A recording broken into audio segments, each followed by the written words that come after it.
sinagenda kugenda nnyo wala njala sooka bategeeza bazadde mwenna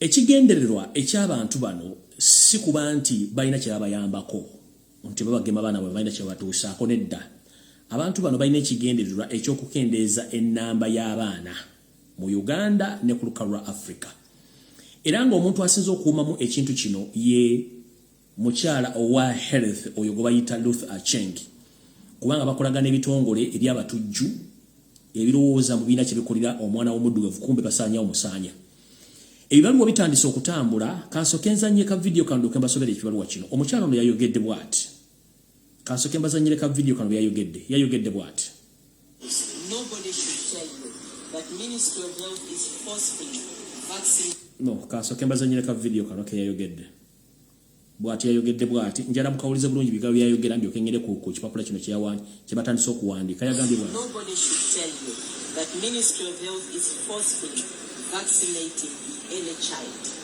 We have had engagements with the Ministry of Education. We are yet to have the whole national task force sit down and discuss this issue and then bring the parents on board to guide. The final decision will be from the parents. And if we are to vaccinate the children, it will be during holidays. The vaccines will be stationed at specific points if the parents do agree. And they will be requested to voluntarily take their children to get vaccinated. Nobody will force any parent to vaccinate their child for COVID-19. However, again, we give you the information. It is extremely necessary that you vaccinate yourself and your child so that you don't end up regretting at the end of the day. I know there are so many myths and misconceptions about vaccines and the side effects of vaccines. But again, WHO has guided. The vaccines are safe, they are efficacious, and they protect. Omukyala ono yagambye nti ekintu ky'okugema abaana bagenda kiteekamu okwagala kw'abazadde nga bakkiriza bagema abaana abo batakkirize tebagenda kukaka nti era kati bagenda kijja kiri ekibadde kiri mu masomero bakizze ku byalo ne ku parishi mu kiseera eky'abaana okuwummula nti era tebalina gwe bagenda kuleeta mwana we kumugema naye agambye bw'ati nti kyandibadde kyavunaanyizibwa n'otwala omwana wo okumugema olw'ensonga nti nawe balina okugema nawe bakugema n'omwana bagumugema obeera safe n'agamba nti bo nga bo bakolagana ebitongole by'enjawulo mu nsi yonna okuba nti batuukiriza ekintu nyini era kubuuza wali okitegeddeko nti abantu bano bakozese okuyisawo programu mweze mutamanyi era wali okitegeddeko nti abantu bano balina bakolera weewuunye bagamba nti omwana abeera wa gavumenti niye omwana alibeera ddi wa gavumenti nemulabirira okwagala okujjako omutta obusi kati njala zanya ddoboozi lino nga singa mmaze okuzanya akatambi ako njala mbasomera ekintu kino mulyoke mutegeere ebibaluwa bagenze basindika ekibaluwa kino bakisindise mu Nansana municipality kino mukira bulungi nnyo bakisindise mu Nansana municipality ngenda kibasomera bulungi nnyo kikyo bakisindise mu Nansana municipality ne kino si kya Nansana municipality wokka eggwanga lino bagisindikira epapula bino ebyokutegeeza abantu okugenda okukola ki okugemesa abaana baabwe kati kanki basomere bulungi byokenzanye voice note gye mugenda okuwulira wano kitambula kitya kati bano bagenda biteeka mu municipalities ne ku byalo batandise obitambuza ku byalo n'okutambula ku byalo nga bategeeza abantu bagaye bati Nansana municipality council kantekene wansi the head teacher of the public and the private schools the head teachers of the public and private schools ne bagamba nti kisenyiga 19 okugema abaana abali wakati w'emyaka 12 n'okugenda waggulu ekitongole eky'ebyobulamu wamu ne district y'Ewakiso bateeseteese okugema okw'ekikungo okuva ng'ennaku z'omwezi 21 okutuuka mwezi 27 omwezi ogw'omukaaga omwaka 2022 nga bagezaako nnyo okulaba nti bafuna okugema abaana abali wakati w'emyaka 12 n'okudda waggulu kino ekikulwa kigenda twala ennaku 2 era kigenda kubanga kikwalaganiramu n'abasomesa wamu n'abazadde okuva ng'ennaku z'omwezi 21 mpaka nga 28 June.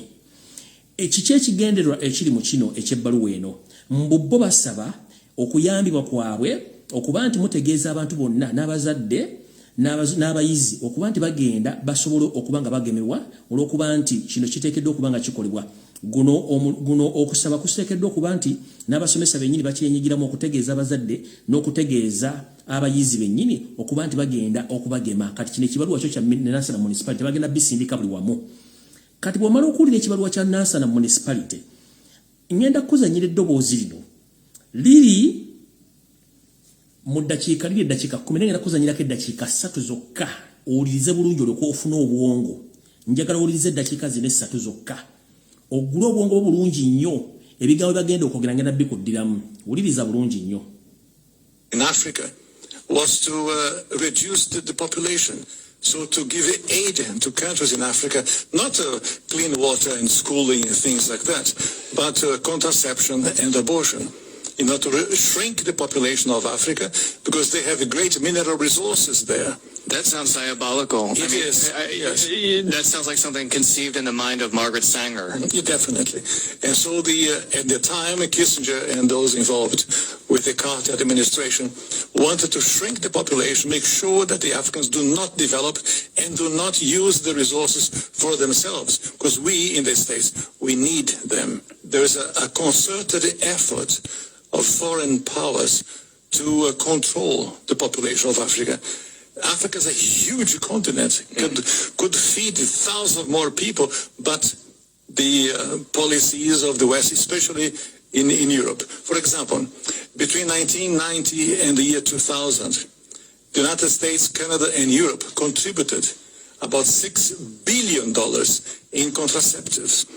Not to help the people, not to give clean water, clean food. That is not to fight malaria, for example. No, of course, perish the thought. Never let them die. That's the whole idea. So, in our work in HLI, we denounce this reality to make the Africans aware that they have to defend themselves against the influence of foreign powers. Intentionally using synthetic molecules, which by design are cancer, AIDS, all of the men could dream up. Yeah, it's for the purpose of sterilization and population control. There's too many people on the planet we need to get rid of. In the words of Bill Gates, at least 3 billion people need to die. So we'll just start off in Africa. We'll start doing our research there, and we'll eliminate most of the Africans because they're deplorable. They're worthless. They're not part of this world economy. So they have their rights taken away, and they're suppressed and they're experimented. And they deserve to get this vaccine first. And from there, you want to do tiering in various countries to make sure your most vulnerable populations get it. In our country, that would be blacks and Native Americans, blacks and Native Americans, blacks and Native Americans. And if you are black or African American and you're listening to this, you need to know the truth about how you are being targeted for extermination. You and your children and your grandchildren and your parents, you are all being targeted for extermination. Now, to some extent, we're all being targeted in different ways because there is a depopulation agenda that wants to reduce the entire global population to about 1 billion people. But it seems from observing the way they're doing this, they sure do want to get rid of black people first. And they're actively doing it. It's happening right now. It's right under your nose. Most people have no clue that it's going on. And the scientific community is working to exterminate you. It's the scientists. It's the pharmacology. Evildoers. All right. Awo sagala kulwawo kimbadde njagala bategeeza kambaddemu katono mu Luganda. Eyo enjogera ebaddemu amaloboozi g'abantu basatu nga bonna boogera ekigambo kyekimu. Ngenteekateeka namutayiika eriwo yakukozesa engeri yonna esoboka okulaba nga bakendeeza omwana w'omuddugavu ku lukalu lwaliko nti bonga bo bamagulu meeru balaba nga ensi esemazinga kwe tuli Africa semazinga munene nnyo alimu ebyobugagga bingi naye ffe bakaddugala tetulina mugaso ku nsi era tetusobola kwongera ku kintu kyonna ku nsi bo kye balowooza nti kisobola okukola. So ne basalo nti batukendeze sina kindi batujje kuba basobola okukozesa ettaka eryo okujjamu ebyobugagga babyagala mu nsi zaabwe zikulaakulanya ffe tetubinaako mugaso.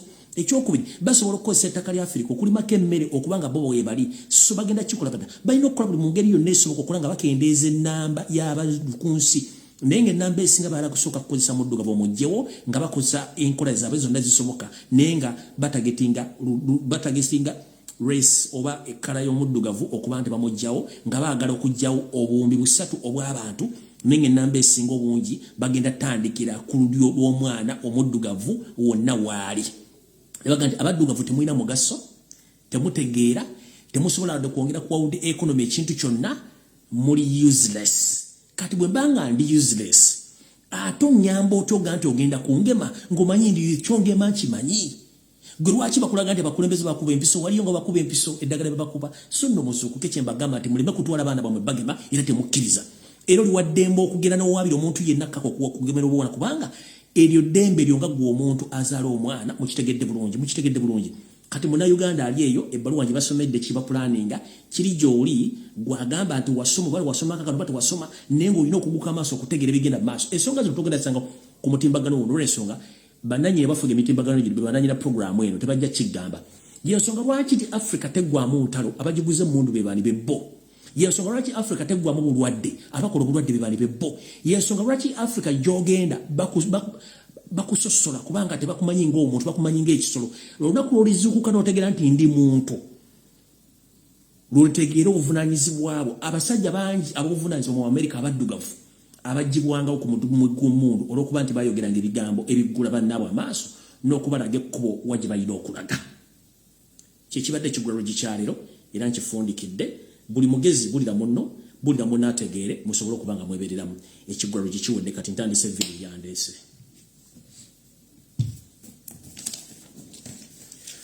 Kansubire nti omukulembeze wange gwe nalonda Robert Kyagulanyi Ssentamu atuuse ku vidiyo eno n'abakulembeze bonna aba National Unity Platform kwekulira omukyala Anita Amongi. Ntera nnyo okutuula wano ne bategeeza nti wandikola ekintu okulumya omuntu n'owunzika ng'oyambe muyambe ekkiriza wetugambira nti eswaswa etayanula gyetera okulega engalabi oluvuuno lwati nti gwojja kukola ekikolwa okulaga omuntu nti omulumiza naye ate wayitawo akaseera mpawe kaaga n'okizuula nti ate wadde oyambe muyambe. Ebigenda maaso ku mutimbagano mu mawulire ku radio. Verstopfung mit Blähungen kann den schönsten Urlaub ruinieren. Probiere jetzt das neue Dulcosoft Plus mit Zweifachwirkung. Es löst die Verstopfung und reduziert Blähungen. Dulcosoft. Befreiter Leben.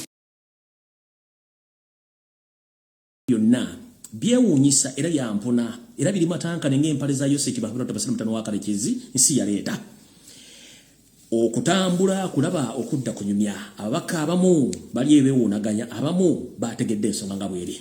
Nze nno nga bwe nabagambye nti sigenda kubeera kasobeza ng'ekyenyi ky'embuzi ekirekerera obwenyi ne kikwata ku mavivi nja kubeera wanjawulo. Olw'ensonga ngenda kujja okwogera ebigambo bino nga mmaze bisengejja bulungi nnyo n'okumanya obuvuno obuddo kuba nasooka kumanya Museveni nga sinamanya n'abafuzi balala bonna kuba bakozesa bukozesa kati ntandise bwe nti njagala okutegeeza omukyala ono Mama Sadolini n'abatulege nti ekintu kyewakoze okuwa enguzi mu setteeserezo w'eggwanga n'ogiwa abakulembeze abamu kabadde kakodo akateeketeeke era njala tegeeza Abanayuganda mwenna nti ekigenda maaso ku mutimbagano eky'okuvumagana okwerippangana okwekuba endobo n'okwekuba engolo kana akakodyo Yoseki Bahura Tabasira ensi yaleeta muzizidde ensanga bisibe lukwata akategekedde ebbanga ddene nnyo naye ng'alinda kalituuka ddi asobole okubanga atwekubya MP mu nzikiza. Omukyalo ono okuddira ofiisi ye n'agifuula akatego mwakwatira abasajja n'abakazi abaagala ensimbi ez'obusa olw'okuba tebakyalina nsa mu ggwanga munnanga akatego kano kategekeddwa Yoseki Bahura Tabasira wa Kalekezi ensi yaleeta muzizidde nsanga bisibe. Bulijjo omwami ono anoonya waayabulizaamu ekibiina kya National Unity Platform nga talabawo. Bulijjo omwami ono anoonya wakwatira media ffe kwennyini twekuba eggoolo. Abawagira omupiira bulungi nnyo gwa Premier League oba La Liga oba omupiira omulala gwonna tulina kye tuyita own goal.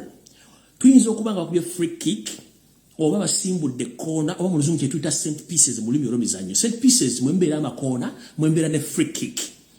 Kati omusajja ono ye kiyakoze yafunye bulungi free kick ye nayibira mu koona eri ng'abazanyi ba NUP bali mu boxi n'aba Endalemani boxi aba DP bali mu boxi kati ndio basindika omupiira bagwaze olw'okuba Museveni yabadde ategetinga ffe ba NUP ne twekuba goal ne tugyekuba yewe yabadde ayagala mu kugyekuba kikyayagala ayagala ekigambo eki bakiyita self destruction.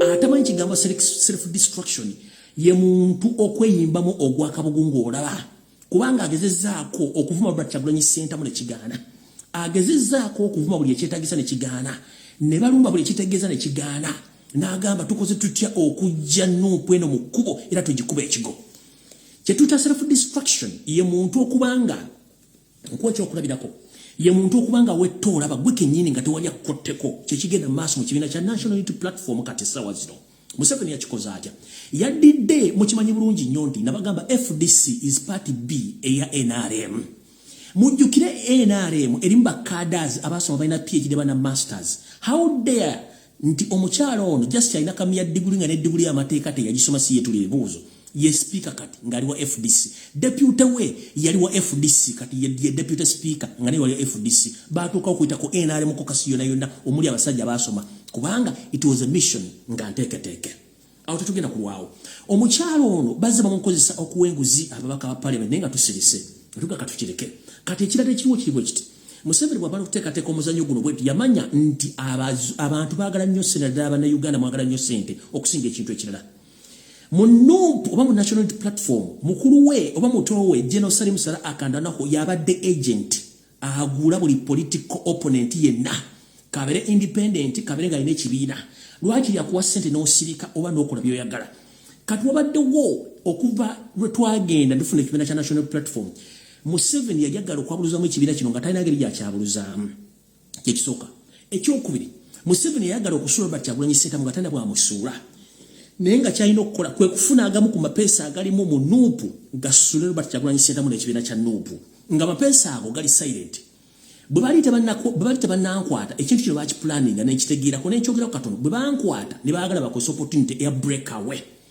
mu ekigambo breakaway mu kiwulabulizi mu luzungu mu Luganda kitegeeza okwawukana oba ekintu okuva ku kintu kinnaakyo nga bw'onobeera n'omugati n'ogumenyako toosi oba n'ogumenyako ettundutundu Yoseri ayagala kye tuyita breakaway mu NUP ayinamu abantu bayagala ba breaking all from NUP balangire bavudde mu NUP bagenze mu NRM olw'ensonga ABCD n'ensonga teziriiwo kati group eyo all along ekola ne Yoseri in the disguise nga yekwese Anita Amongi abamanyi bulungi nnyo Salimu Sara abamanyi bulungi nnyo Museveni abamanyi bulungi nnyo kati mission eri bwete Museveni ayina abaka already bayina mu NUP nga balinze kimu muliro kuboocha basale busazi nga pressure bayitiddeko bagende mu NRM nenga promise gyabawadde yabagambye ngenda bawa ssente z'ekisanja kino kyennyini kyemulimu ne baba basudde mu NUP ekisanja kiri ekijja bw'abanga nakituukamu ye kennyini agenda basasula ssente zaabwe zonna ez'ekisanja ne baba basasudde naye nga bakoze breakaway okuyuzaamu NUP kansubire nti buli blogger NUP omukulembeze wa NUP buli kino kyonna okimanyi bulungi nnyo ye mission bwe yabadde kati yakitandisa atya ekituufu kiri nti si buli member parliament wa National Unity Platform yafunye ssente zino no abamu tebazifunyeeko kati abantu abafunye ssente zino abamu bazizizaayo abatanazizaayo wengambira Anita Amongi nti Robert Kyagulanyi Ssentamu abadde n'ekizibu to identify who is who Robert Kyagulanyi Ssentamu abadde n'ekizibu to identify oba okuzuula ani yaani amulyamu olukwe nga tasobola kijjayo mu bwengula bwakyo n'akireetako kati Anita Amongi bwe yakutesse natandika okuwenguza abamemba ba parliament bano kyategerekese nti olwedde Robert Kyagulanyi Ssentamu yategedde mapeesa ki agali mu NUP era agagenda okukola breakaway all along era bulijjo abadde takimanyi kati yakitegedde naye tugenda kihandolinga tutya kati omupiira Museveni gwe yasindise tukube on goal bakye tuta self destruction twesaanyeewo kyenzizo bagamba olwali mu kiyimirize era ngenda saba buli blogger yenna wa National Platform okulembeze kabere spokesperson please pull sara pressure temudda mukuluma bakano mu just pull down the pressure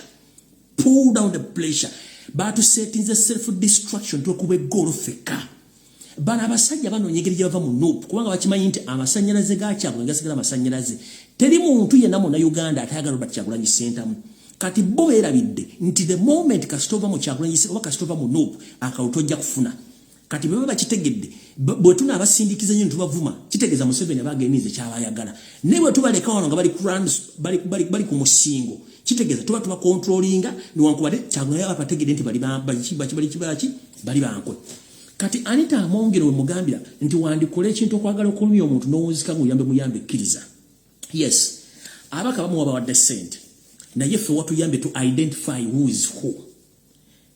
Ntiddamu watuyambye okumanya ani yaani mu kibiina kya National Unity Platform adda ku ba parliament. Was ich liebe, einen guten Fang zum Discountpreis. Yeah! Edeka. Na klar, Tomaten, Baguette, Leckerlis, Seife. Kugamba nti gwokola ekintu okulumya omuntu n'owunzika ng'oyambye muyambe ekkiriza. Watuyambyeko okumanya era ne Kyagulanyi ategedde era ategedde. Kati mwolwokuba osiriwa mu buliro obuzibu aba NRM mulowooza mwosa. Ekintu kino kyasetingiddwa Museveni ng'Anita Amonge akimanyi n'abana bonna bakimanyi ba opposition njala kubuuza kuwa National Platform right sawa zino. Ekigambo self destruction ekitegedde kanyongera okuwaako ekyokulabirako kitegere kubanze ndi nsomesa abantu. Bw'osanga omusajja ku kyalo nga munyiwangu mwenye mulungi nengo olina ebintu by'omwegombako ng'obyagala nengo okimanyi oyinza omufunira weakness ya kunywa mwenge. Kati Museveni akimanyi nti Bannayuganda twagala nnyo ssente. Kati kyalina okukola bw'obanga olina omuntu gwolina byagalako naye nga okimanyi weakness ye ya mwenge ng'olina okufuna ky'oyagala nga either omaze omudistractinga n'eyettaka ennyini oba n'eyejjawo n'olyoka ofuna by'oyagala. Kati ky'olina okukola keeping on ng'omugulira omwenge buli lwagunya akendeeza obulamu bwe n'afa n'olyoka ofuna ky'oyagala. Kati Museveni kyakola bano babwe ssente bannaye bategere nti babawadde ssente babakube babazikize kitegeeza nti buleka awo abagyafunye abagiqualifyinza agifunye bulungi. Kino kijjira kitya? Lwaki NRM yo bamemba parliament bate bayogera nti bafunye ssente? Go wa NUP blogger oba omukulembeze wa NUP lwaki aba NRM tebogera nti bafunye ssente? Point number 1. Lwaki aba Forum for Democratic Change tebogera nti bafunye ssente? Lwaki Democratic Party tebogera nti yafunye ssente? Lwaki Jema tebogera nti bafunye ssente? And the other independent member of parliament, they don't say that they received the money. No. Why? Because guno omuzannyo gwonna bagumanyi bonna ebiina byonna bigumanyi bulungi nnyo ekigendera kyabwe kyakusula National Unity Platform Robert Kyagulanyi Center. How? Bawe ssente abantu babategeere babakube babayuze n'ekibiina bakiyuze nga tubadde tukyagala. Kati lindako njala weebuuze lwaki ono omusajja wa NRM mbega lwomusha nabera ku NBS ne ku BBC telefina yeso of ipapula cha blackmail. Lwaki ate omwogezi wa parliament yagambye tebanagabako ssente Chris Obole ate nga Anita Amonge mukama we kitegeeza somehow somewhere kya backfirinze. Njagala kubuuza lwaki leader of opposition Masasi Mpuuga teyategeeza mukama we yasirika na katena kye yayogedde kubanga bakyalina kye bagoberera okitegera kubanga mwenge tetunnatuuka kuvuma bakulembeze baffe oba kubavuma tumanyi nti abamu si balungi naye sooka omanye idea oba agenda yabadde babegawo ekintu kino okitegera agenda kyabadde kati bw'obanga FDC teyayogedde bafunye ssente NRM teyayogedde bafunye ssente deputy yayogedde Jema teyayogedde kitegeeza bano bonna omulimu baguli bulungi bo kye bakola basasula ssente ba bloggers ne basasula ssente media ne basasula ba propagandist ne basasula natanga kuvuma. Njala mwetegereze bulungi nnyo mu National Platform tulinamu abantu abalina platforms naye nga zikolera NRM directing atabamanyi. Omuntu najja nakola post nagamba nti banze sifayo simanyi politics wa kamera twamukoowa twagala politics wa action nga wa NUP. Oli nagamba nti ssente muzirete muziza kubaza mbuwa musolo. Kati gwobo inanjawulo kinayagala okuyizamu ekibiina kino. Kubanga Robert Kyagulanyi Ssentamu nga member parliament yagamba nti sigenda kulya ssente za government kazi zino na setting example. Kati gwa wagira bano nga tewategedde kozi ya ssente zino bokolerani. That means n'abantu be tuli mu NUP aba double sodded bloggers mwe bali bangi. Ekintu kino kyovuga kiri well planned bulungi nnyo nti mubakube mubasuule nenga mwalo basula plan yawe beyiseewo. Kati kiriwe kiti which mu emabega bifunga kino tekindabeerawo. Museveni yabadde ne meeting n'abantu ab'omuntu bagenda okuzannya omuzannyo guno na identifying enamba z'abakaba NUP bayagala era ne batula no bateesa okubasasula ssente ez'ekiseera kino na kiri ekijja singa batebayiseemu abo ebali kati abo ku kabinja ako kwe kuli mugendo kuba bayite n'abana bagende kituyita break away baba tukubye golo mukitegedde bulungi mukitegedde bulungi kinjagala bategeeza before nga temunnakuba bantu bano. Yes, they made a mistake, but mistake eno bagitegedde bate Museveni amanyi nti ye ayagala nnyo okukozesa abantu akakodyo kabadde kakuba kubisa mwe nabo bakube babajjewo nga mwafunye ssente naye with the respect mwabadde mulina okuwuliza ekigambo Robert Kyagulanyi Ssentamu kye yagambye nti ssente muziza as simple as that. Kati mulwokuba nti mumanyi nti muyina backup ya Museveni, that's why tebamumwazeemu arrogantly amu temundaddamu abamusirise. Reason being, abantu abamu abajja mu national platform naddala abali mu DP block muyina arrogance egamba nti you have seniority in politics. Nti Robert Kyagulanyi Ssentamu is a junior, he can't order you to do anything. Remember, in politics there is no junior, there is no senior. Whoever is leading is your senior, and he or she has to give you the command. So even though you think that Robert Kyagulanyi Ssentamu is junior in politics, but he is the current leader of a national unity platform, you have to respect him, stop undermining him. Because the reason as to why you got out of DP, because you had so many wrangles with Museveni agent, that is nobody Mao. With all respect, mulekerawo kwanda mayininga Robert Kyagulanyi Ssentamu bwana agamba chi, please okusoma ennyo si kwe kutegeera, okulwa ku nnyumba za landlord tezifuuka zizo, okitegeera bulungi nnyo, n'okuvuga emmotoka ya gavumenti ng'ogivuga buli lunaku tefuuka yiyo, era obeera mupangiso gikozesa bukozesa n'omala olina ogizaayo after that. Kanjala mukitegeere bulungi nnyo nti guno omulimu mulekeraawo abasajja bava mu DP block to respect Robert Kyagulanyi Ssentamu. You might be a lawyer, you might be a lecturer, you must be having a master degree, but a leader is a leader because he's the one leading with all powers entrusted him by the citizens of the Republic of Uganda because they elected him. Ask yourself, since you have been in politics, why is it that people didn't trust you and they trusted Robert Kyagulanyi Ssentamu? As simple as that. People trusted Robert Kyagulanyi Ssentamu because previously you've been deceiving and lied to Ugandans that you are intellectual. You are intellectual, but right now they are seeing something different from you. That's why they engaged to give all powers to Robert Kyagulanyi Ssentamu because he thinks like any other indigenous Ugandans. Mwabambala amasuuti nemulozo musinga okutegeera mu mukyasinza okuza Uganda emabega. Nze nandibadde suukira gya bufuzi naye bwe mbanga mwabalina okwogera eby'obufuzi mutandise kutundula bulinga salamba lya nsenke, mutambula nga baluni ejjudde amazzi gyemanyiga n'eddene bwete, abantu bakooye politics oyo. Kati awo Museveni lwayagala osuula ekintu kino kambazeeyo katono musooke mutegeere kubanga vidiyo etandika butandisi.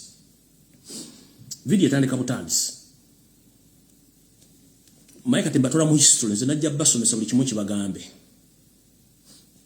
Mu myaka egiyise waliwo ekitundu kye bayitanga Soviet Union. Soviet Union lyali ettwale eryalimu amawanga 15 nga lino ensonga zaalyo zilitwala nti zanjawulo nnyo ku nsonga z'ensi endala. Soviet Union eno yasaanawo, ani yagisaanyaawo? Eyagisaanyaawo yali mu America ng'akozesa ekintu kyekimu kyembaga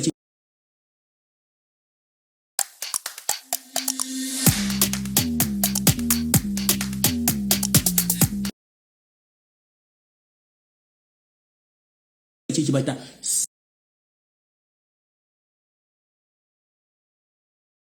self-destruction. Ensi zino 15 Russia yazilidinga. Era ensi zino 15 mwalimu Russia yennyini, Ukraine, Georgia, Belarus, Uzbekistan, Armenia, Azerbaijan, Kazakhstan, Kyrgyzstan, Moldova, Turkmenistan, Kazakhstan ne Latvia. Kati America kye yakola, Museveni kye yakoze mu NUP, kye mbagamba mufungula amaaso. Zino zonna ensi bazeekutulako nga zigenze olwa propaganda bulakameiro n'okwawula amaanyi okuggyako amaanyi ga Soviet Union gisaanyaawo n'abateekamu politics omukka ne balyoka zino ne zivaako zi Latvia, zi Kazakhstan, zi Moldova ne zivaako ne zi Ukraine. Russia nesigala ng'esigalira shangeji, Soviet Union nesaanawo bwetu. Kati that is the exact method Museveni gyakozesezza olwaleero kusaanyawo kibiina kya national unity platform ne before nga tonnakuba mubaka. Soko otuuze wansi nga yobuuze wait a minute. Kino kizze kitya nga babloga ba enda ne bakivuga. Kizze kitya nga propagandist ba enda ne bakivuga. Kizze kitya nti Anita Amongi office wa speaker agifudde office ya kugabira mu nguzi. Kizze kitya okubanga bafulumiza amanya nenga ate amanya ago okugaba enguzi tebakole sit.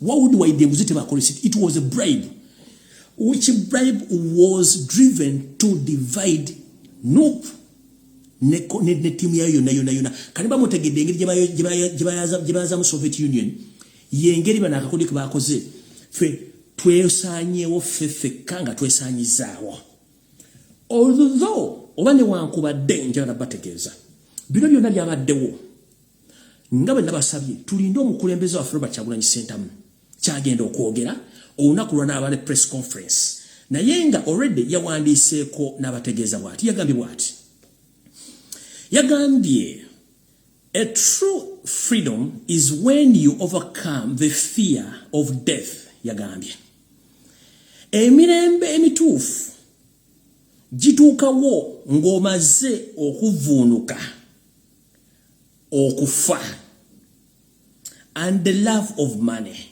nagamba ati emirembe emituufu gibeerawo ng'omaze okuvuunuka okufa okutya n'okwagala ensimbi okungi tugenze maaso when you don't fear death bw'oba totya kufa nobody can scare you off bw'oba totya kufa teri muntu akutiisatiisa nti agenda kutta n'agenda mu maaso n'agamba when you are not in love with money nobody can buy you off nti bw'oba tolimona mukwano na nsimbi tebaayo muntu agenda kutuukirira kugulaagula na busente obw'ekisirusiru otunde omwoyo gwo olyoka oguweeyo n'agamba be truly free brothers and sisters mubeere beerufu era mufune ekitangaala bannyinaze ne baganda bange ab'obulenzi bwe badde obubaka babawandiikidde ku Facebook olwaleero nsuubira nti mu nnaku ezitali zawala nnyo agenda kuvayo atuwa obubaka kubanga buli kimu yakirina mu ngalo akimanyi bulungi nnyo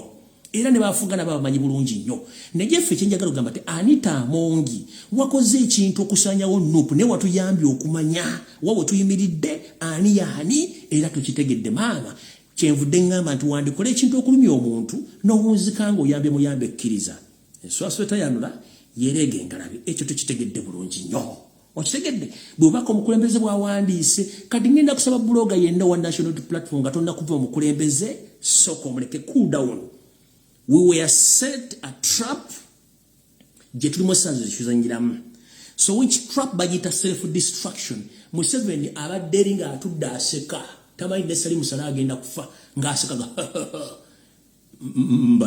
mbalina Anita Amongi ekyo kikola wakikoze mbwa gwe idiot wakakinkolera kati ye ali eri yabadde happy until bwetadde okusikumana yabaga please hold on we were set a self destruction batusetinze bomu ne twekuba bomu tusobola kweteekateeka tutya before obuyinza bwonna nga bwe twabukwata tubukwasa omukulembeze yagenda okusalawo ekiddako abaka tusooke tubaleke era temuddamu okukola posti yonna ng'evuma omuntu temuddamu okuluma mukulembeze yenna nawo bennyini bakimanyi nti amaanyi Kyagulanyi agalina bakimanyi nti amaanyi gali mu bantu so si Museveni abawa ensimbi any time from now Museveni agenda tagenda kubeerawo but with the indigenous Ugandans tugenda kubeerawo ndoza mukitegedde saagala barisa nnyo kangende ku information endala basomeseze ya self destruction mbabulire kyani Tamongi kyakoze ngaloza tusanyawo kumbe fatu yemba kwetegeera soka webuzi lwaki ababu ebine bila tebisina yogera lwaki ba bloga ba enda ne batambuze ekintu kino lwaki ku mitimbana ge yenjawulo kuliko ba bloga bakolera enda bakolera national platform ate balumbe nnyo ate bagamba sente temuzizaayo ate bobanga wagira Kyagulanyi Ssentamu yakola example nagamba nti sente nzizize mu parliament sizaagala nguzi bwaba kugambira muli muzesere za government ate gologa bazizeeyo simanyi sere za muwa musolo no wait sere za muwa musolo zikoze iki Museveni ayagala batamya babaka ayagala batamya politics eyo nayo koa point eyi ayagala batamya politics agenti all na MP betwalo na bonambos remember at the beginning nabagamba nze mu NUP national platform I trust Kyagulanyi Ssentamu only the rest I don't Bono uvuyo bakoze I'm not scared about that and sisewunya kubanga mbadde nkimanyi nenga kyenwanirira kiri ekintu eki bantu balonda bantu bano era nga nabagamba nti sigenda kulumba na mubaka n'omu kuba bonna bamanyi information yabwe njirira ne for the sake of the struggle for the sake of Kyagulanyi Ssentamu national platform nabaleka era ensonga lwaki nzize mbaga nti please pulo batusetinze golo ne twekuba oni golo naye tulina okunoya yikolayiza with immediate effect ababaka musoke mbakolechi musoke mbaleke omukulembeze kennyini yabitegedde buli kimu agenda kihandolinga bulungi nnyo tulyoke tugende ku nsonga ezitako batusetinze bomu tuli mu bomu twetawanya awo nno sigenda kulwawo ngenze ku nsonga endala ekya Soviet ni kibagulira bwengeri bagisanyawo tugenze ku nsonga endala fenno bannaffe tukyali mu ssente bukaddana mbuze tembuzaayo Uganda weri yatandise okutuula wansi mu kafo etegedde mu abantu abamu ssentu abaagala obuyinza mwe muli mu kwekuba weeyogerera essaawa zino okufa kw'omugenzi Yakobo Olanya n'abantu abala mu mambuka ga Uganda abasajja n'abakazi bazzeeyo mu busiisira bwabwe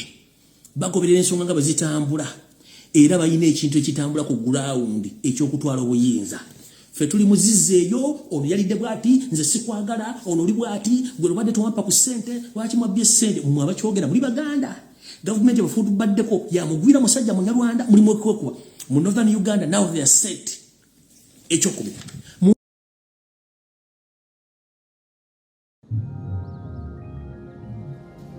We imagine.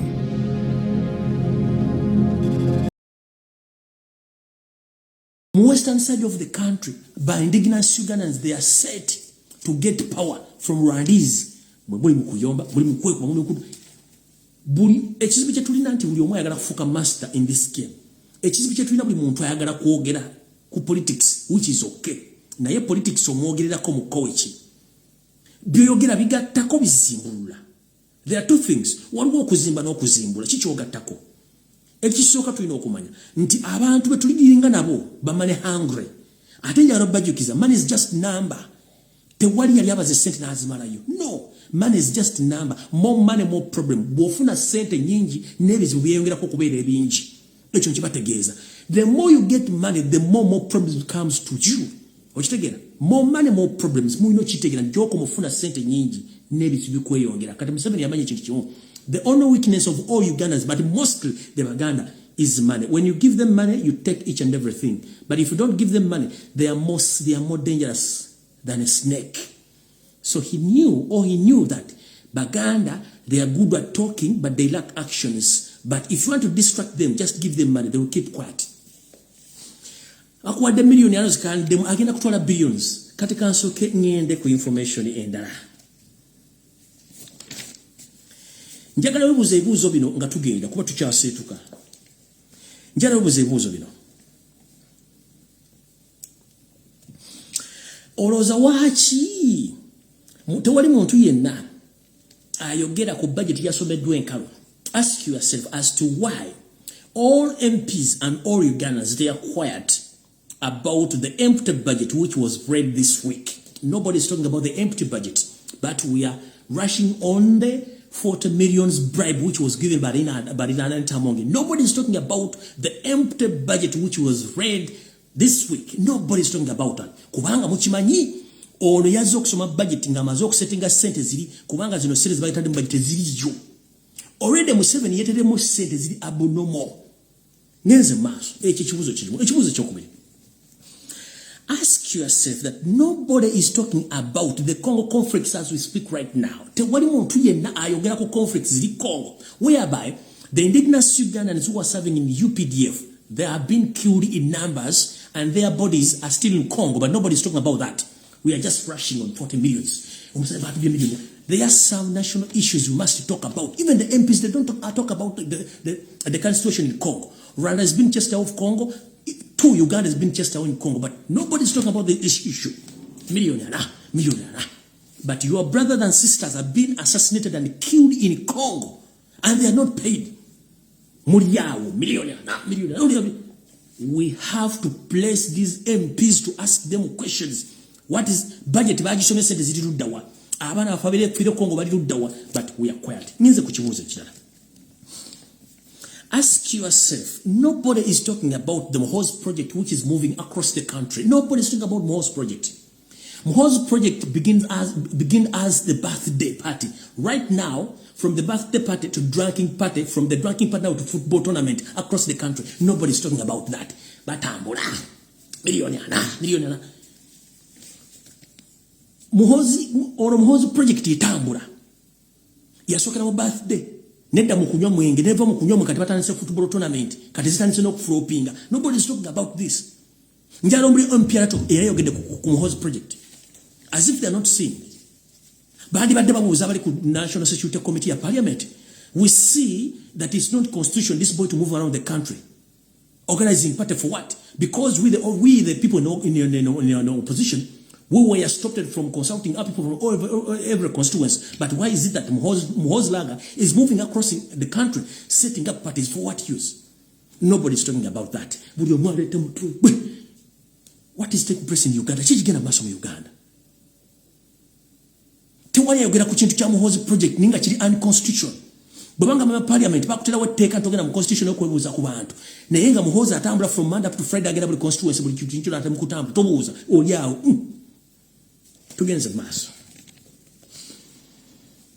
Okay. As we speak right now, there is ongoing mass immunization of kids across the country with fake vaccines. Nobody is talking about that. As we speak, number of kids have been killed and are dying in hospitals, but nobody is asking any question about the ongoing massive immunization of our kids. Kubanga, they are not there for their people who voted them, they are just there for their stomachs. Abana bali mukubatta. Tewali mababa pali byabuza kibuuzo. Kumubuuza. Lwaki kigendera kirimu kumugema bana tewali akibuuza. Tewali akyogerako. Buli mwago alese ngalabi ye. Millionaire. Let them eat mubaleke. The public is watching abantu balaba. Abantu bali mukulya muwogo tewali abuuza ibuuzo bino. Abana baba bali mukufa. Tewali abuuza ki. Ask yourself right now. We have a huge problem which may elapse very soon. That is the war in Congo.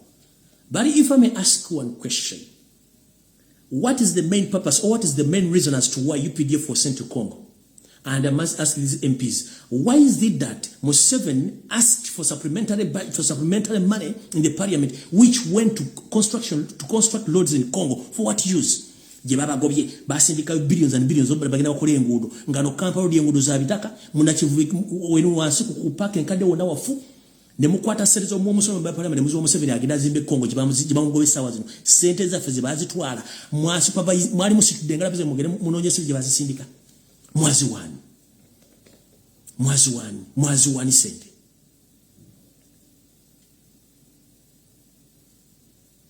mwazi wani Congo batugobye eyo kale ne mwakwata billions and billions of money muzisindike Congo zigende zikole engudo ngale Kampala road wenyine engudo nfu tetulina malwalyo abantu balina kyakulya mwasindika sente Congo gye bagobye kati mwokubala gancho no musajja yike nyini ye master of violence ne diversion yagenze genda Luwero nga akwata abasajja mbusimanya ataddewo diversion bisubira bali ADF who is ADF kagende maso mayiba nozembe sobolya sagala balimba nenga tonna lumba kintu kyonna sokwebuuze abafunye sente abalanga tebogera the likes of DP FDC Jema NRM nobody is talking because it was an organized self-destruction plan which was planned by Museveni because these people who will claim that to be opposition they are just there playing games to distract or to kill NUP jointly. It's a joint effort. That's why you see oli tuteruzira ne munne bali badu no belanga gutume kigenda maso politics wa Uganda Museveni ya munu na yafuka wachi yayo watu limu yato soba kumute. Trinkst du meine Müllermilch Zero? Nein. Müllermilch Zero. Echte Müllermilch. Zero Zucker. Müllermilch Zero. Voller Geschmack. Zero Zucker.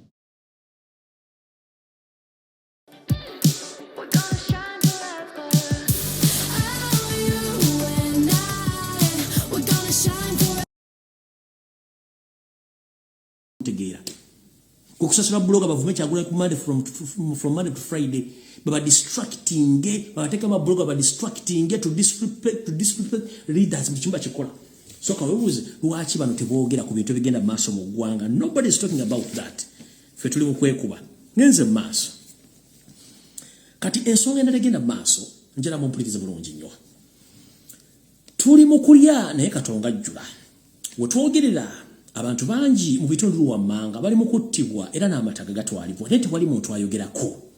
Tuli ku miliyoni 4 naye nga kano kadde katego ke tuyita self destruction trap which is working right now.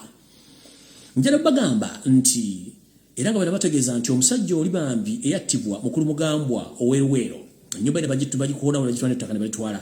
Wetwogera munnange omulambo gwe state yaguwamba nga ne family yonna baagiwamba era nga mu kino balina neteekateeka etta omukazi okubulaibinga abaana bano basirike naye nga wetwogerera omukulu ono Sura Serunjoji Sura Serunjoji ono yali RDC kati nga yeeyita w'amagye Seviyumba wetwogerera alina ekibinja ky'abantu ekitambula mu bitundu bino byengendo bagamba nga bagenda babba ettaka ly'abantu nga babatta. Bwe nsoma ekitundu kyo ng'olinayo omuntu wo yalina ekyapa ky'ettaka essaawa zino nga wali mulamu mugamba binyiike mu nsi watambule n'ebintu byadduke. Ebintu bino mulabanga Sura Serunjoji yabirimu n'emirimu n'abantu bamugenda okutya abantu bano bammanga. Yoseri Tibahabura tapasala mutano wakale nyisirete mzezedde alina ekibinja ky'Abanyarwanda abeefula nti bannansi naye ng'ate mugenda kutyana bambi ba parliament abambaliko. Sura Serunjoji y'omu bayina amagye ga SFC agabakulembera kwe kuli omukulu Simeon Nsubuga eyaliko MP eyaliko omudumizi eyaliko omupolisi ng'akola mu kibiina kya UN kuliko omusajja gwe bayita Theodore Sekikubo y'omu ku bantu Museveni bakozesa okusaanyawo Buganda n'okutwala amataka mu bitundu by'omwanga. Gurupu eno etambula nga yeekwese era nga bali mu bitundu omuli Luweero, Bulemeezi, Gomba, Kyankwanzi ne Kiboga. Bano batambula balina state backup okuba nti banoonyereza buli famire y'omuntu alina ekyapa nga Buganda bakutta ekyapa ne bakitwala mu lands ne bakikyusa era ne famire ne bagisaanyaawo ettaka ne balitwala. Bino bikola mu matumbi budde n'emisana ttuku nga tebakkiriza dde muntu yenna kujja kubuuza kiki ekyabadde waawo. Okakasa ebintu bino byonna mugenda kuwulya waliwo n'omwami mulago bakolanga omukulu oyo omugenzi kati n'omulambo bagomba tebaagala ensetegere omulambo guno gye guli ogwa mukulu mugambwa kyekikolwa kyekimu kye bakola nga batambula bakola ebintu ebyo era nga wetwogerera nti omulambo gwa mukulu mugambwa gwawambibwa era efamire newambibwa okutwalibwa nga n'omulambo teryamu gye gumanyi gye guli nga n'omukazi kennyini bapulaninga omutta nti ayinza obafuukira ekizibu. So omulambo gwa mugambwa SFC yaguwamba n'abaana babawamba nga bagezaako batiisatiisa okuba nti bakola ki nti babajja mu mission eyo. Njala muliza voice note eno eyabaddemu abantu bano nga bategeeza abantu beejogeddeko manyizo soogera samwa nga sina bwino muwulire akatambi kano abantu nga boogera ku mukulu Theodore Sekikubo ate nga sigwe mulundi ogusoose okubanga omukulu ono yeefuna nti musajja munnaddiini so nga ate naye enseekezi ewedde emirimu. Muwulira nende zibeera n'omu mukina nga ziri mu kutambula bukiga ya butayo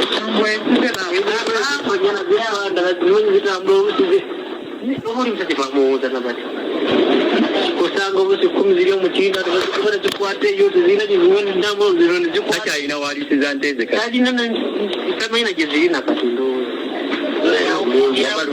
wama luli angelo gyokale twagala mwami muti aba natugamba alina basekikuba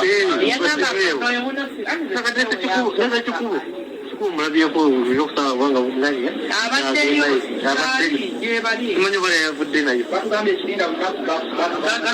bakanga yabalina okuba yala twakagamba ebaba babifuna mutuire kubalesese muno obadde kakaliyo lwaki omuwola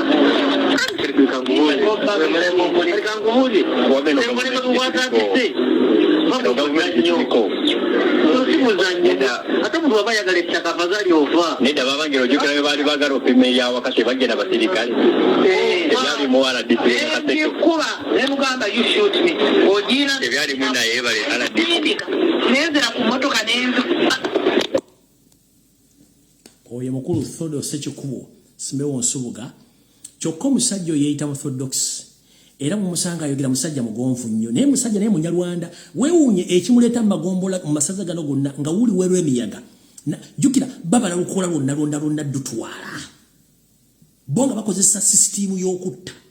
Wetwogerera essaawa zino drone yange yantegeezezza nti Abanyarwanda bonna bavuddeko n'abo abajja okuva mu kuva Rwanda ne Burundi abaali bazze mu kulama abasinga obungi batandise okubayingiza mu system era balina passport balina endagamuntu naye ekisinga okutiisa abantu bano batandise obateeka mu bantu baffe nga ntegeezeddwako nti waliwo meeting eyatuula Museveni ekintu kino ekyokusaanyawo Abaganda yakitandika emyaka 25 emabega nenga agenda kikola ate yeta sobola kuddira abasajja b'engulu kubalwanyisa Baganda kubasaanyaawo nga tasobola kuddira abasajja ba mu East kubalwanyisa n'Abaganda basaanewo kubanga abakulembeze abadde bakikoze nnyo nga tasobola kuddira abanyankole balwanyisa n'Abaganda kuwesaanyaawo nga tasobola kuddira abasajja ba bunyoro watoro kubalwanyisa n'Abaganda kubawala nga kyalina okukola kwe kuleeta buli munyarwanda yenna entalahamwe okujingiza mu Uganda naddala mu Buganda bamimire ku mataka batandika okunoonya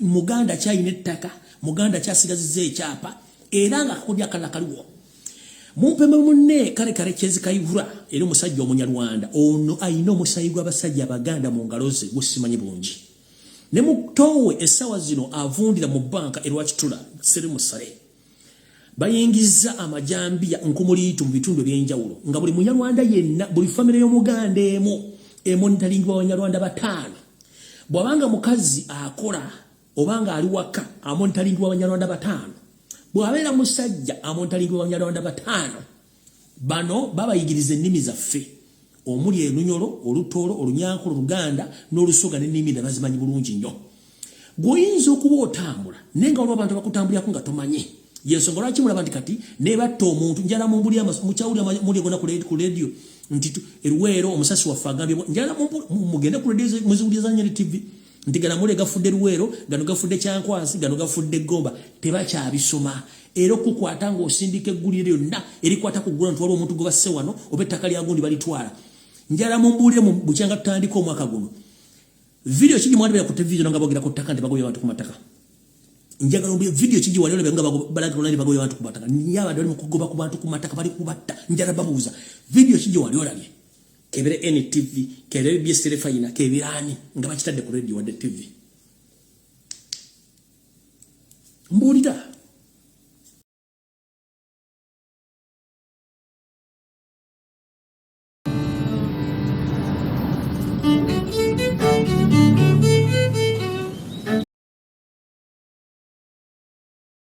muli kubaka dana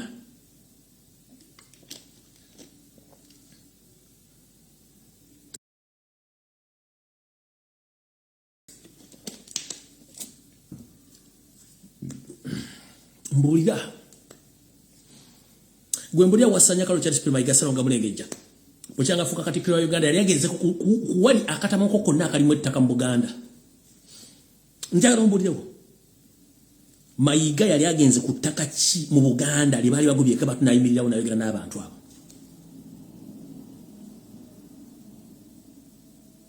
waluddawa kebere Lusanja teyagenda kebere ku mwalo gwa Kabaka eri Mulungu teyagenda kebere Nakaseke tagendangayo kebere Lulo tagendangayo kebere Mityana katagendangayo kubanga is part of the cocoon abasanya Obuganda nga batwala ettaka lya abasajja n'abakazi Abaganda era ne mission esanya Abaganda mwali boya kati badde mainstream media tebasobola jikiriza kuzanya guliro naliva mu kyalo deep nti bagoba abantu ku mataka no oli bayebale bagoba abantu ku mataka Thodo Sekikubo bagoba abantu ku mataka Simewo Nsubuga bagoba open ye munyarwanda Judith Nabakoba Kagologoski batekali mu kagenza ku solvinga nsonga za ttaka yeke nyini ttaka tasolvinga ttaka niwe buzo bensetegereja Nabakoba ttaka lye nyini kadali ya solvinga ttaka anda bakoba ne mukyala munyarwanda niwe buza Abaganda abali ku ttaka libalagawa tutambuza ngalabi ne tubeeraawo kubanga bakimanyi mwagala sente bakuwa sente sirika nze nkubuza mainstream media Uganda mubadde banga kinga mulabako video bagoye bantu kutaka where are they where are those video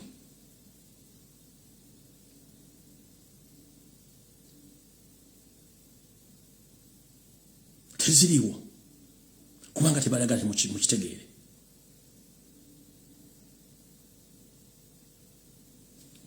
nze ku information na manze sala balwako all right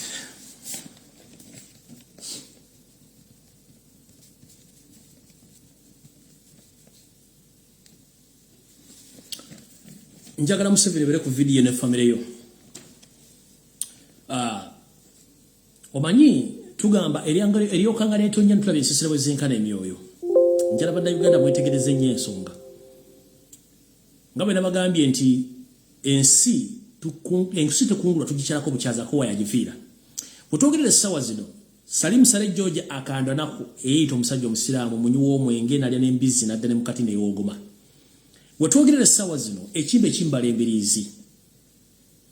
Era nga we babagamba nti yagenze temwewuunya naye nga kimbala embirizi. Ali udda mbadde mwewuuza gyali yonna. Yes, buli muntu yena yawadde information gyali sigenda jigaana ko buli muntu abawa information gyayagala.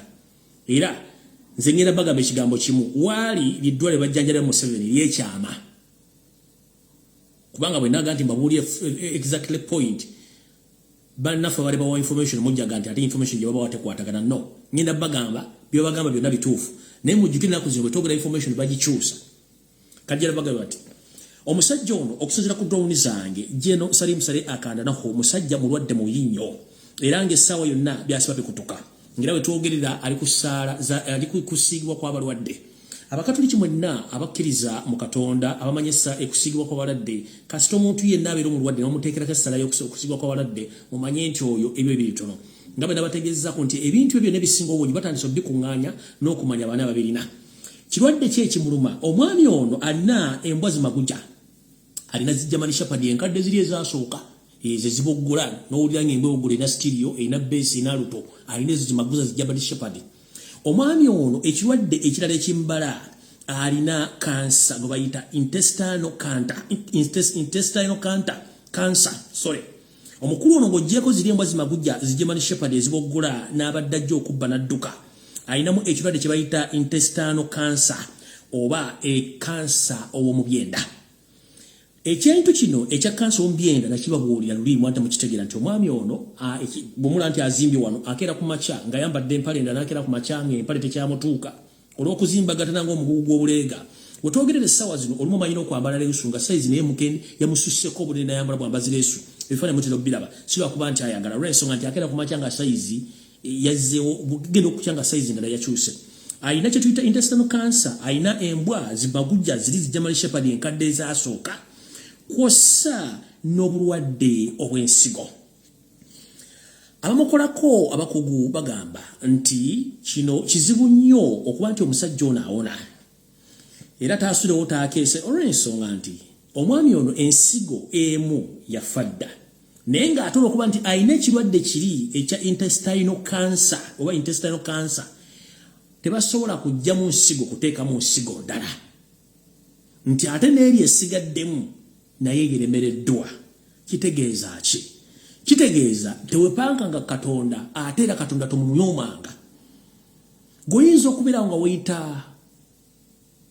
weyita kirincha gwosinga amaanyi oyine emmundu naye eriyo omusajja waggulu yateeka eggulu n'ataliteekako mpagi nalireka nga liri automatic buli omu alirowooleze gwe nolowooza nti gwosinga okutegeera. Katonda w'amaanyi ate wa buyinza. Buli kintu kibeerako essaawa n'obudde n'enkomerero. Njagala bagamba ekigambo kimu. Muve mu folofotto mulwande ensi yammwe. Katonda ali mu kutuyamba muli mu kwenyooma. Kiki kye muliko mu basajja muli bakazi mmwe? Already tabi ono omusajja n'abagambye nti akwasaganya ebitundu 7 ku gavumenti ya Yoseki Babulo tasira mutano wa Kalekizi. Yasinga ettaka mu Uganda. Bajeti ya Uganda agifunako ebitundu 45 ku buli 10 sente azirina ya controlling abaje 60% ya controlling buli kimu ekiri mu Uganda yakinako obuvunanyizibwa. Kati dino tewe bali vuddeko kitegeeza eyalalula Museveni besiride. Nenga tetunagende mulumirire ensi yammwe muve mukola ebintu bitagasa kubanga Museveni akimanyi bulungi nnyo linetebe limuvaako eyamawolo bekoze eki esiride. Kati we mbagambira muve mu bintu by'okuba jjejjerebu gwe mutamanyiiko mukole strategies empya. Mukole strategies empya kubanga ekikutta obudde kigenda butta. Ekiri ekongo kitokota si kisaanikire. Babatadde mu diversion z'abaana ba ADF eruweero ekiri ekongo banakibabula mujja kusula nga mwetakula. Mu kifo ky'okufokasinga ku ngeri ki gye tupulaninga okujja abasajja bano buli omu adda mu sime kino kiki sime kiri kiki bano bayomba bano bakola bate. No, it's not time to fight. It's time to sit and we set ourselves. Bw'otakikola kati ogenda kikola kati. Gwe singa manya abasajja pressure gye bali mwandi bali temudda na kukuyombera ku social media kuno. Katonda ali ku side yaffe. Katonda Ist das nicht beeindruckend? Menschen und Technologien stellen sich selbst den größten Herausforderungen und wir helfen ihnen dabei. Wir schaffen digitale Experiences, die die Arbeit, die sie machen müssen, einfacher, schneller und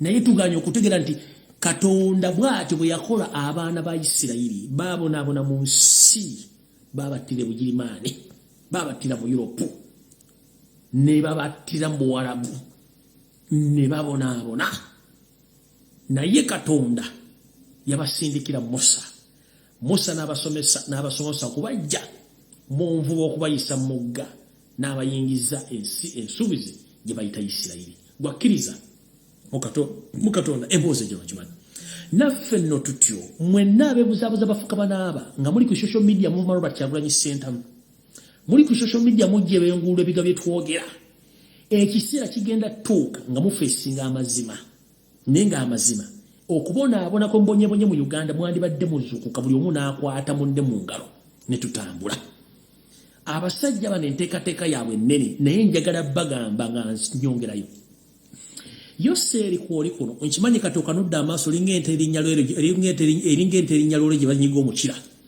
okimanyi bulungi nnyo nti olugezigezi akamanyiro n'akajanja akakumuusa ggula akaamugwanya mukimanyi nti enkomerero lyammwe etuuse naye mugenda kumaliriza mutya okumanyiira efutwa efuga bbi n'akajanja kemulinamu abasajja akabijja k'Abanyarwanda abatono kemwagala okufutubbala ku bannansi naddala nga mwagala okukola kye tuyita dynasty mu East ne Central Africa mugenda kiwunyako mwagenda ebulu ne mugikyankalanya ne mugiwamba ne mugenderwa ne mugikyankalanya ne mugiwamba mugenze Kongo bannansi bagambye nti kimala mulina fuluma buli Munyarwanda akwatibwa alina kuteekebwa ku musito mugenze South Sudan ekiyo kitokota si kisaanikire mwagenda Ethiopia ne muteeka amagye Tiguli sente zitamu zitadde sente ziva mu Uganda zigenda Tiguli naye mwagala kucyankalanyayo wetwogeredde essaawa zino omuzannyo oguli ekkalamojja kuno kwoli Museveni nkumanyi omuzannyo oguli ekkalamojja okutta abannansi Abanayuganda ekitundu ekyo kiwe abantu abalina okuteeka mu buyinza tukumanyi bulungi nnyo naye nga ekituufu ekiri nti otendekerayo bayeekera ba M23 ettabi erimu erigenda okucyankalanya Kenya and I'm here to inform the Kenyans more especially the current President of the Republic of Kenya and all Kenyans, please, with immediate effect, inform your security organs to deploy into Turkana region because all the training sessions have been taking place in Kalamoja region for M23 who are going to invade Kenya after or before the elections because Museveni knows that his friend Luto can't win those elections. So now Museveni, he had been destabilizing Africa, the entire continent of Africa, by placing his fellow Rwandas to conquer Africa. That is their mission. Right now is in Tigray, that is Ethiopia. He's the one in South Sudan, right now destabilizing Congo, destabilizing Rwanda as well as Burundi. He failed his master plan in Tanzania. Now his next target is Kenya. He knows that if you destabilize Kenya, because Kenya is the main source of all trades and the trade routes from Mombasa to Kampala. So he wants to destabilize Kenya by all means. So I'm here to inform all Kenyans and the Kenya authorities, please, with immediate effect, please deploy heavily to all border corners which are bordering with Uganda, but mostly in Turkana regions, whereby all the M23 well-trained soldiers are ready to cross to Kenya to destabilize after or before elections. And this message, take it seriously because we like Kenyans because we are brothers and sisters. These people that run these refugees who invaded Uganda and the other parts of the regions, they are there to mastermind their dynasty or to dynasty. So please, Kenyans, with very effect, inform your security organs and the President of the Republic of Kenya to be very vigilant, and they should put and implement their security on all border entries which are bordering with Uganda. If they fail, and if anything happens during or after elections in Kenya, get to know nobody's in that plan is Yoseeri Tibahabulwa Utabaisirwa Museveni, the son of Karekezi, is the man behind all the scenarios which are taking place in Burundi, Rwanda, Congo, South Sudan, Ethiopia, in the northern part of Ethiopia, that is Tigray, is the one. He failed in Tanzania, but now he's destabilizing East and Central Africa because he knows that he's the cleverest man on planet Earth. But time is going to come when he's going to be answering all questions. So Kenyans, please be informed and prepare yourself, because the M23 branch is being trained in Karamoja region, which Karamoja region is bordering with the Turkana. Last week he was there to officiate those rebels who are going to invade Kenya. I am repeating this statement. Yino Museveni was in Karamoja region to officiate officially the rebels who are going to invade Kenya during or after elections. That is my message to all Kenyans. Please tell a friend to tell a friend in Kenya to be on alert about that move. Okay. Ekyasali Museveni bagambye